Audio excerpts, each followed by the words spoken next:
this video, we will demonstrate how to replace the microswitch or switches. This is a view of the front of the control valve. In order to access the internal components, we will need to view the back side of the power head.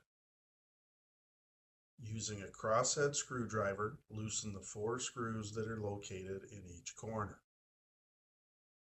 The front display cover will then easily tilt forward and away from the power head housing.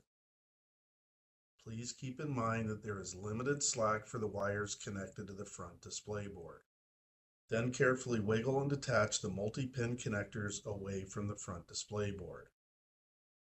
The first being the white drive motor connector, followed by the red power connector, followed by the white meter cable connection, and finally the micro switch connection.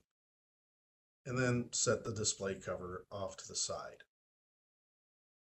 Remove the 2 long screws holding both micro switches in place.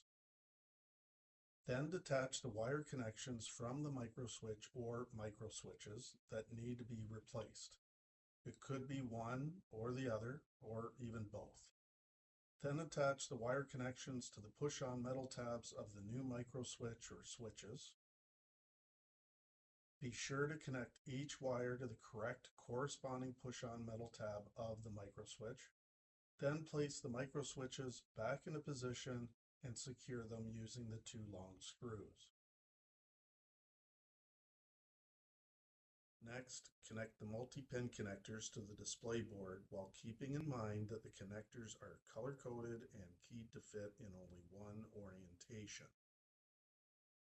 Then reposition the front cover back into place, and while holding the front cover in position, use the crosshead screwdriver to tighten the 4 screws back into place. Visit us at www.CanatureWG.com.